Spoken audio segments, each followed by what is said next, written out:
former candidate for the U.S. Senate, longtime radio talk show host, author, and conservative policy advocate. Justices to the Supreme Court, the left has been in open panic.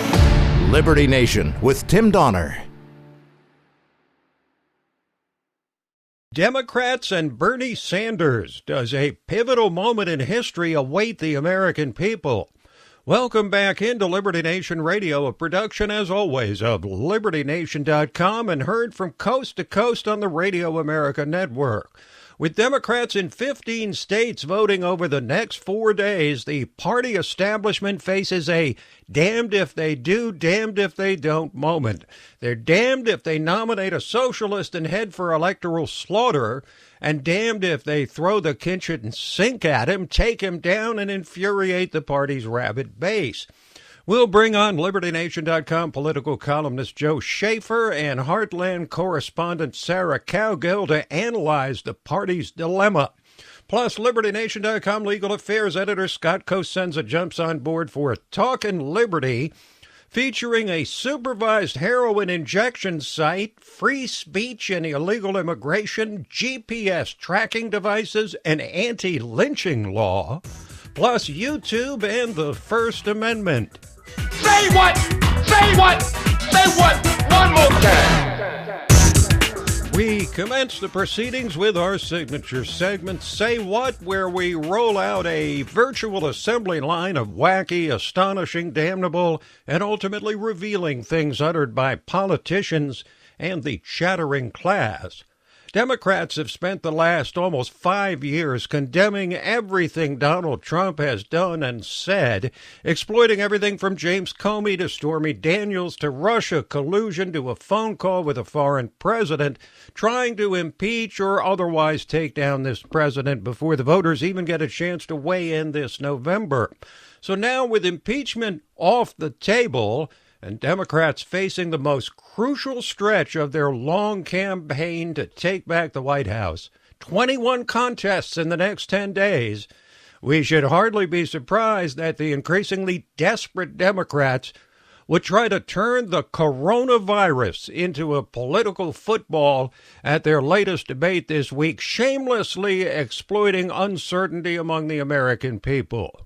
This president has not invested like he should have in his budget. He tried to cut back on the CDC. He tried to cut back on the international organization that would coordinate with the rest of the world. I helped set up that office in the presidency, in the president's office, on diseases that are pandemic diseases. We increased the budget of the CDC. We increased the NIH budget. We should arrive president today, and he's wiped all that out.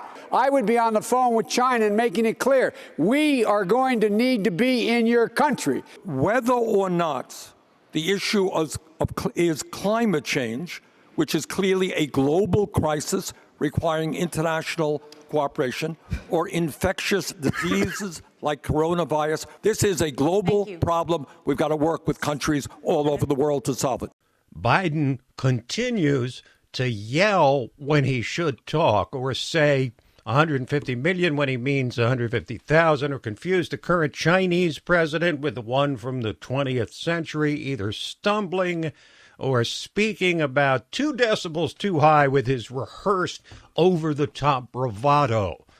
Not a one of these candidates or Democratic Party leaders have cautioned a calm and measured response to the coronavirus. Not a one of them has refused to make it a political issue. Not a one of their leaders has promised the most basic and obvious of pledges to cooperate with a guy who happens to be president during an outbreak that they've all but blamed on Trump, or at least reflexively condemned his response like Pavlov's dogs.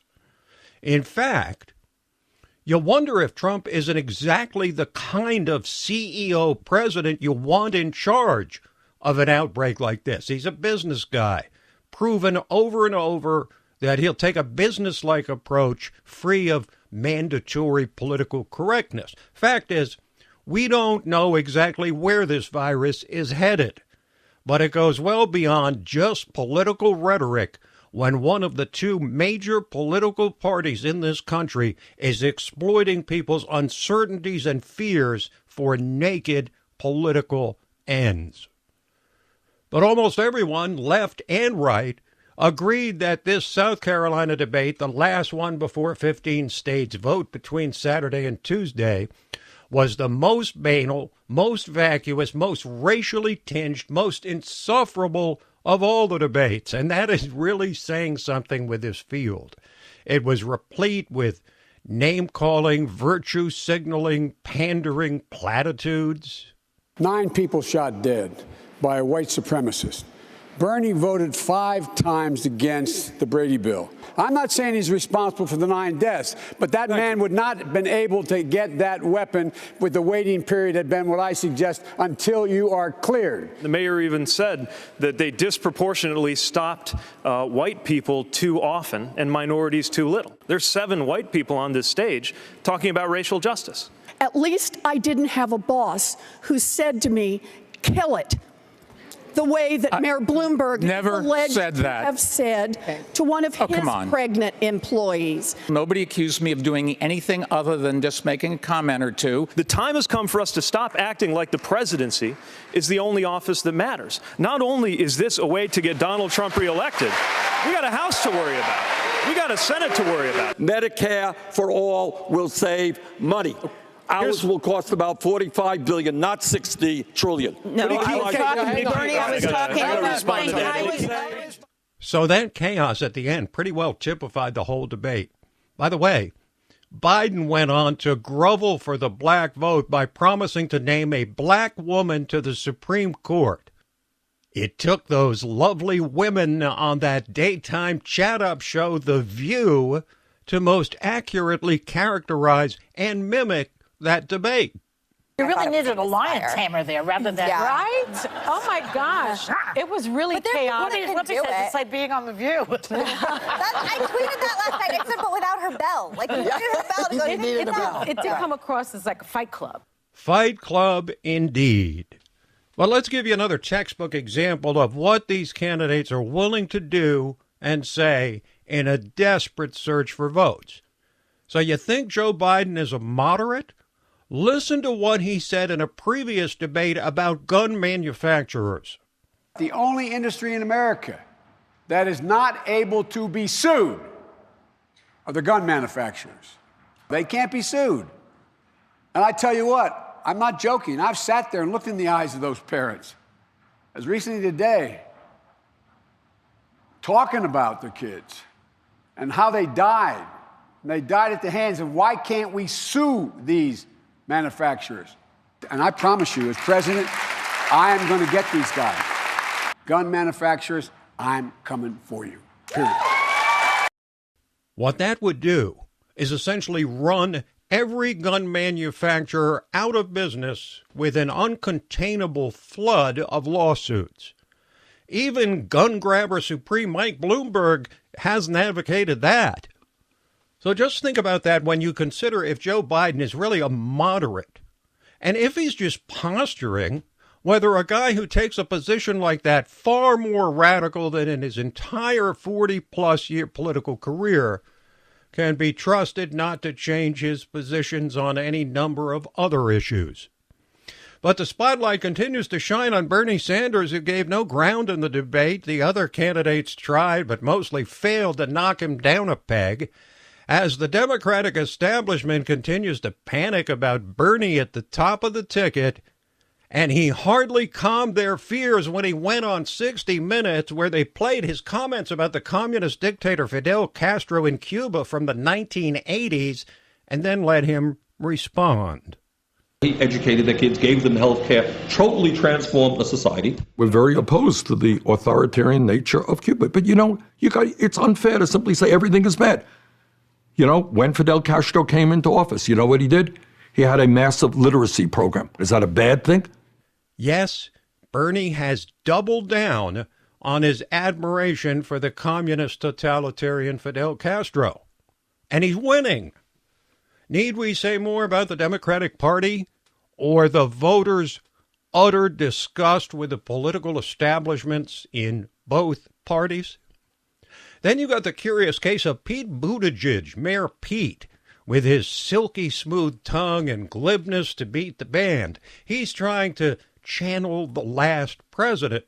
A guy on YouTube came up with this. Listen to his soaring rhetoric of Mayor Pete at a recent rally, and then the words of Barack Obama. One person started it, and then a bunch of others began to do the same. And if we can light up a high school gym like that, then we can light up a neighborhood. And if we can light up a neighborhood, then we can light up a city. And if we can light up a city, we can light up this whole country. And if we light up this country, then everyone can make sure this country we love shines as a beacon around the world once more. It shows you what one voice can do. One voice can change a room. And if a voice can change a room, it can change a city. And if it can change a city, it can change a state. And if it can change a state, it can change a nation. And if it can change a nation, it can change the world. Proving once again that the best speeches, like the best ideas, are usually stolen. We'll talk about how the rise of Bernie represents nothing less than a pivotal moment in history. But first, we'll be back to get the perspectives on all this from LibertyNation.com political columnist Joe Schaeffer and Heartland correspondent Sarah Cowgill. Liberty Nation with Tim Donner. Well, it wasn't just Republicans or Trump supporters who panned the latest in an almost unending line of Democratic presidential debates. Leftists and Trump haters throughout the media ridiculed the latest and most pandering, most cliche-filled of all the Fight Club nights since this 29-candidate fiasco kicked off last June. At this point, we need to look at this race in the full context of the boatload of contests over the next 10 days. South Carolina, then 14 states, including the biggest of all, California, on Super Tuesday, and then another 6 states a week later. That's over 40% of states voting over the next week and a half. So let's bring in a couple of the most keen observers of the political scene on LibertyNation.com, starting with political columnist Joe Schaeffer, to consider the fate of the political establishment and the socialist freight train known as Bernie Sanders. That freight train is going right off a cliff, and they have no one to blame for themselves. They have not represented the grassroots for some time now, much like the Republican establishment. They got a 4-year reprieve from the Hillary Clinton political machine, and now the bill is due, and they are getting what the Republican establishment got in 2016, and they deserve it. They created this monster with their control mechanisms, the way they wanted to keep playing this little game and staying in power. Identity politics was a control mechanism, and it is blown up in their face. It's gotten to the point now where they have genuine socialism on their hands, and they can't just play at this game anymore, and the pitchforks are coming out for them. What would be interesting to me, the only establishment figure, and I'm going to call him establishment, is that can really save them is Barack Obama. Will he come out and take on Bernie Sanders and try to save this tottering Democrat establishment? That would be fascinating to see, because I'm not sure he wants to do it, but I think he's going to be pushed heavily.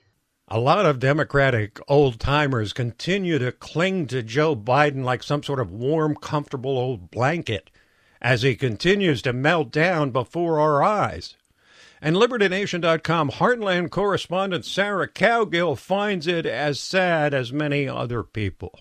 I'm really surprised he's still standing, and I think the only hopes the Democrats have is if Bloomberg and Sanders go head-to-head, and whoever wins that contest is going to be facing the Republicans in 2020 or in November 2020. I think he's got to step down, even if he says it's because he's exhausted and he can't remember if he's running for president or Senate. I think you're seeing them take responsibility in the abject panic that we're witnessing day after day after day. I mean, they knew they created this monster. Now they got to figure out how to tamp it down and get rid of the little socialist. They can't let a socialist run in this country, not yet anyway. But can they stop him? Well, just like with Trump, they can't stop people from voting for whoever they want. Joe Schaeffer says Joe Biden may look like toast. Well, the Democratic establishment had better hope he's political toast. They have to come up with somebody who can beat Bernie Sanders. And anyone with eyes who can see knows that Joe Biden is a mess. He is a historically awful candidate at this point. He can't go one day without making some major gaffe that just makes him look ridiculous. The sooner he is gone, the better for the Democratic establishment. So who will be left standing after the dust clears from these 15 contests between now and Tuesday? A prediction from Sarah Cowgill. Oh, of course, Bernie's going to be around. And I do believe Bloomberg is still going to be around. He is the actual antithesis to socialism. He's the only one they got. Everybody else is pandering to progressives. I think he's going to be sticking around. Even if nothing else, he has the most money and he keeps throwing it at the wrong audience, but he's got the most money, and that plays well in politics. And Joe Schaeffer's prediction for who's left standing after Super Tuesday. I think Bernie will be solid. Biden will be hanging around, unfortunately, for Dems. And I think Pete Buttigieg will survive. For what reason, I don't know. The rest of them should get out. If they don't get out, they're just living in denial.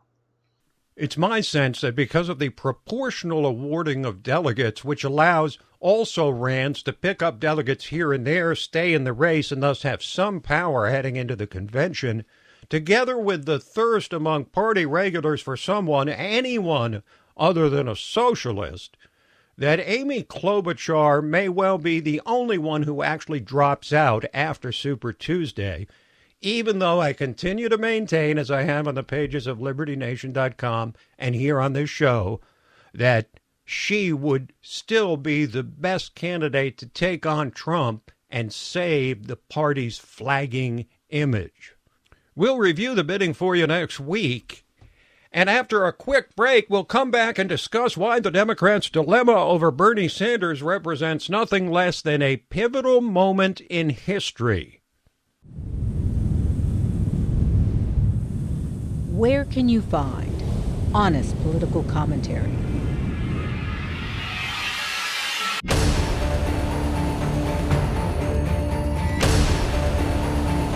With sobering analysis.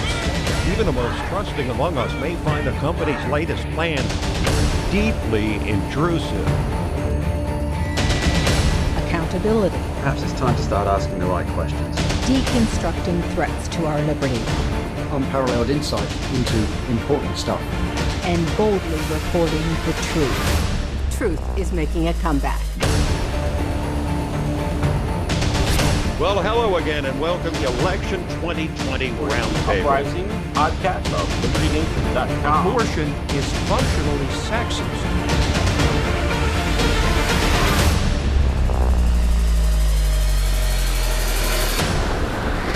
From my cold, dead hand. Subscribe to the LibertyNation.com YouTube channel, where facts matter.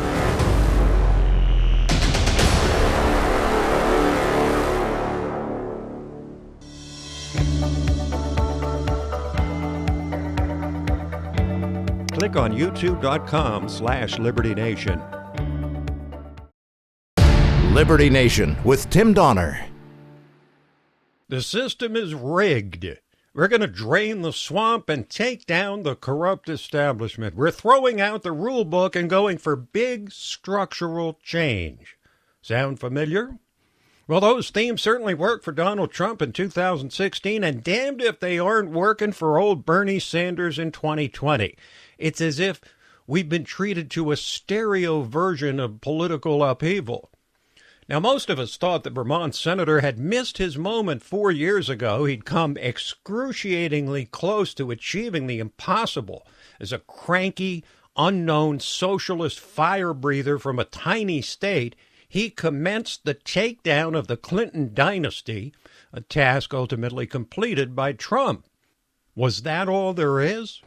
Hardly. Bernie defied conventional wisdom with a second act for 2020, but then fell victim to something that would raise the red alert for any 78-year-old candidate, a heart attack. However, far from shrinking his famously hyperactive schedule, Bernie was back on the campaign trail within a few days, rested and ready, looking none the worse for wear. Now, it's said 2 of his wins don't mean much because the caucus system unduly rewards activists. But it was also said he had a problem with minorities, but he captured the Hispanic vote impressively in Nevada, and he's gaining among black voters. So if he continues his role right into Super Tuesday, the final questions about his appeal in primaries, which attract more casual voters than caucuses, and among the party's most important minority constituencies, will be answered. And nothing short of a civil war within the party will likely be able to stop him. Now, if the established power bases in both parties don't understand by now the seismic shift taking place right before their eyes, they never will. We've now seen 5 consecutive political subcycles, 4 nomination fights, and a general election from 2016 to here in 2020, which affirm one inarguable point. With the arrival, finally, of candidates in both parties who are unattached to the old and discredited ways of doing things, a dam is bursting in real time. Trump's overwhelming support among Republicans and Bernie's growing support among Democrats have threatened the established order as never before. Lest we dismiss it as a silly slogan, this whole thing about feeling the burn is a real thing. Just like Trump's Make America Great Again. Both are taunts aimed at the heart of the bland, encrusted establishment forces who seek only to consolidate and perpetuate their own power. The salad days of the Clintons and Bushes and Biden and Romney and McCain and Kerry are over. Their influence has been drained away by truly independent candidates, unbeholden to tradition, who are saying, or in Trump's case, actually doing, what so many workaday Americans have long been thinking and hoping about the corrupt status quo in Washington. The voters have pounced on the unique opportunity before them to shake D.C.'s world with this duo of outsiders, sensing the time is right for true populism. Now, this means, what is true populism? It means a return to the simple proposition that politicians will actually pay attention to what the voters, not the power brokers, demand. With the rise of these forces on both the right and left, one now has to wonder whether we'll ever be able to put the toothpaste back in the tube and return to the old ways. Whether this populist uprising is in the form of Trump's sort of radical revival of capitalism or Bernie's revolutionary Marxist agenda is almost beside the point. The true narrative here is America's willingness to enforce what's written in the Declaration of Independence, which describes the forces of government as deriving their just powers from the consent of the governed. And then the money passage. Quote, whenever any form of government becomes destructive of these ends, it is the right of the people to alter or to abolish it and to institute new government, unquote. While electing Trump, or Bernie Sanders for that matter, is not the same as abolishing our form of government, it is certainly in keeping with the spirit of that fundamental but generally unthinkable founding admonition, and likely comes about as close as we'll ever get to the nuclear option of dismantling the political structure of this unique constitutional republic. The GOP power brokers took a long while to accept Trump's takeover of their party. Democrats thought they dodged that bullet when Hillary Clinton survived Bernie's challenge 4 years ago. But here comes the old warrior again. And while the Democratic elite are right to believe Bernie could lay the whole party low with his radical policies, and they can use every scare tactic available, throw Biden and Bloomberg and Buttigieg and the kitchen sink at him and his unshakable supporters who threaten everything they hold dear, The baseline lesson of this pivotal era in American political history is that there's one thing they cannot control any more than the GOP bigwigs in 2016 who were horrified by the rise of Donald Trump. They can't stop people from voting the way they want. And we'll be back with Talkin' Liberty. Scott Cosenza. Hello, Scott. Hello, Tim. Well, let's dive right in. It's a shock to me that you would lead off the topics we're going to discuss today with something from Philadelphia, a place you know little, if anything, about. But be that as it may, a Philadelphia nonprofit is opening the nation's first supervised injection site, and the U.S. attorney promises a street fight. Liberty Nation with Tim Donner. And now we have reached a portion of Liberty Nation Radio which we entitle Talkin' Liberty. It's when we re-engage with our constitutional lawyer, LibertyNation.com legal affairs editor, and our guardian of individual liberty, Scott Cosenza. Hello, Scott. Hello, Tim. Well, let's dive right in. It's a shock to me that you would lead off the topics we're going to discuss today with something from Philadelphia, a place you know little, if anything, about.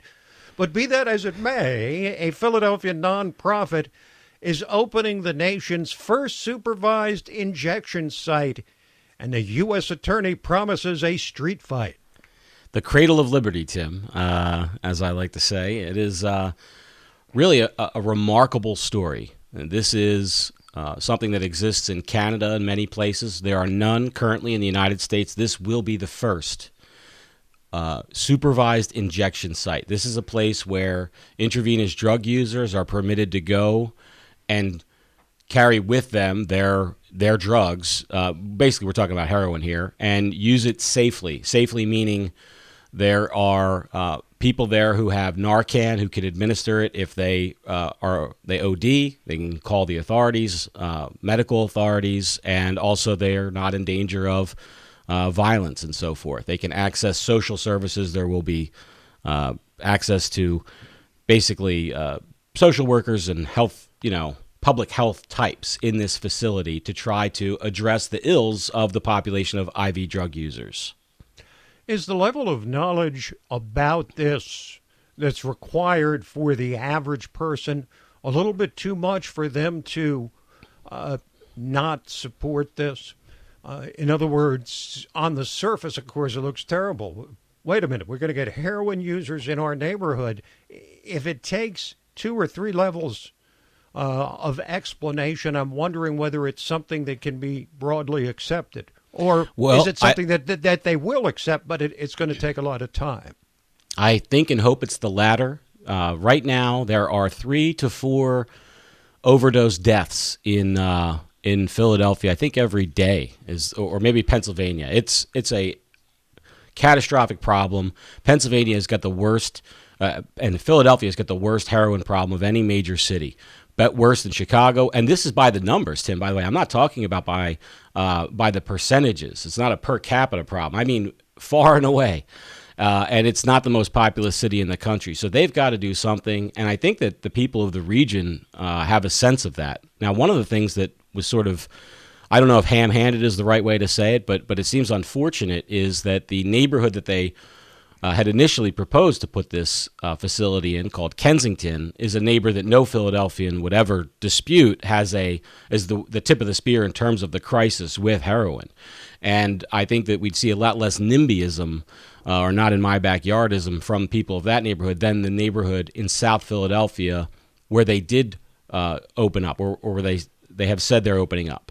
Now, with that said, there are heroin users all over the city, to be sure, and they could all use some safe access and a chance to not have to die because of their medical condition, this addiction.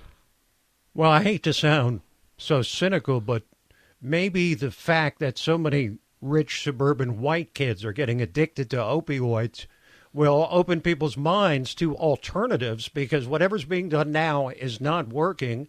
And the basic idea of treating it as a public health issue and a personal health issue as opposed to an issue worthy of incarceration seems to me the direction that we're moving in, however slowly. That's right, Tim. But also, we're going to be talking about this story, I think, both in the near and the long term, because of Bill McSwain, the U.S. Attorney for the Eastern District of Pennsylvania, has vowed to fight it, and by all indications has been a robust opponent of this place allowing itself to open its doors by proclaiming that it is essentially going to operate like a crack house.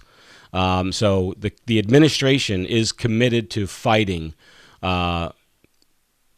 this measure, and we're going to have to see how the courts let it all shake out. All right, let's move to the Supreme Court, which has weighed free speech and the right to encourage illegal immigration as they hear oral arguments in a case this week. And it seems to me this is a real cutting-edge issue, Scott. Tim, this story concerns a woman who defrauded a bunch of immigrants, some of whom tried to obey the law and conform to a program that she held out that would help them change their status from illegal to legal, or in a better way, from legal to even better. So basically somebody who had a visa to somebody who was perhaps a naturalized citizen or a green card holder. And what this woman did was she lied to the people and encouraged them to break immigration law. Now, she was prosecuted successfully for the fraud that she committed against them. She took money as a consultant to help them better their position. So that conviction for the fraud is standing, Tim. But the federal government has also convicted her under a law that makes it a crime to advocate for people to basically go against our immigration laws. It's a lie about speech, or rather, excuse me, it's a crime about speech. So the crime is you spoke in a way that is illegal. And so she has challenged this case and successfully made it to the Supreme Court. The Ninth Circuit ruled that this conviction that we're talking about today was not appropriate, that free speech made it sure that the government could not punish, even though she was advocating them breaking the law. That advocacy itself is protected speech, and that's the case that was heard this week. When's the decision going to come? When they decide to, it's the Supreme Court. When they will tell us. It would be odd for them to issue the decision past the summertime, but that's when this is a long answer for the question. Tim, they'll issue their decision when they're good and ready. We won't know for sure, but by summer. Okay, fair enough. Well, we all know about GPS tracking devices and what they can do to track the directions you're going, and also any number of things. And sometimes GPS tracking devices are installed by the police. And a court has ruled that removing those from your car is not theft. Tim, it seems like when we talk about these stories often, the police will just really seize upon any speck to try to get into somebody's house or car, often without a warrant. In this case, there was a warrant for the initial placement of the GPS tracking device. A judge ruled that there was sufficient evidence to believe this person was a drug dealer and involved in illegal activity. But he found the tracker and removed it from his car. And police actually said, well, that's theft, and we're allowed to now search your car because of this theft. And that's what the court said. The court said, absolutely not. In order to hold that the ultimate search which recovered drugs was warranted, that they need to conclude that people don't have the authority to remove unknown, unmarked objects from their personal vehicles. And so the government was asking for an extraordinary really warrant here, and I use that term, I probably shouldn't even have said it because I use it more broadly, an extraordinary grant, which is that any time they place something on a car, if it's then removed, it is somehow theft and then triggers a non-warrant search possibility. And that's what happened. So they had the warrant for the device. The guy removes the device. They go in without a warrant because of this quote-unquote theft. The court now says, not so fast. And I think it's a great thing because if they hadn't said it, then that just opens, you can imagine, a barn door for police to go ahead and conduct warrantless searches. So it seems that the U.S. House of Representatives has passed an anti-lynching law over 100 years after the first attempt to do so. If you could identify for us whether there are still lynchings that actually occur in the United States or not, and if so, the necessity for this law is what? Well, Tim, it's important to tell everybody that the law has not yet, as we record this, been signed by President Donald Trump. So if they have any lynching they need to do, go ahead and get it out of the way right now. No, of course, murdering someone because of their race is against federal law already. It did not need to be signed into law. And in fact, the reason why I wanted to bring the story to talk about was not because I think it's a good news for liberty, because lynching will now be punished. Obviously, you can't murder somebody, and that's well represented by prohibitions in the criminal law. But what they've done is they've sold this as a, kind of, isn't this great thing that addresses this long injustice that we've had in this country, which is that this hasn't been illegal. But unfortunately, Tim, what it does is it adds crimes to the body of the federal criminal law. Some of those include capital crimes, by the way. And these same folks that, on one day will be railing against the over-criminalization of the society and the federalization of the criminal law, the same folks oftentimes who will laud this kind of proposal. But in fact, this is that kind of proposal. It increases federal criminal penalties for many crimes. And unfortunately, the people who are actually prosecuted under those crimes are not often the ones that are envisioned when the press conferences, congratulating themselves for passing the law are held. But it sure does signal an awful lot of virtue, Scott. The virtue signaling is great for this bill, for sure, Tim. Okay, finally, the First Amendment doesn't apply on YouTube because it's a private forum, a conclusion that I think all of us had reached long ago, but a judge has officially ruled as such in a lawsuit from PragerU. Yeah, this is actually another Ninth Circuit case, and they upheld the dismissal in a unanimous ruling of Prager University's lawsuit that YouTube somehow basically owed either a First Amendment right to YouTube posters, or B, their failure to do so then allowed them to be opened up to like a false advertising claim. And the district court said no way to both, and the appellate court today also said no way. So I think that's a dead letter moving forward. Thank you, Scott. Thanks, Tim. This program, Liberty Nation Radio and LibertyNation.com's own podcasts, The Uprising, hosted by Scott, and The Rabbit Hole, Politics and Prose, with our own Mark Angelides. All of them available on demand at LibertyNation.com. So that is it for this week, but we'll be back at you next week. Same time, same station. Till then, this is Tim Donner saying stand up for liberty. And we'll see you next time on Liberty Nation Radio.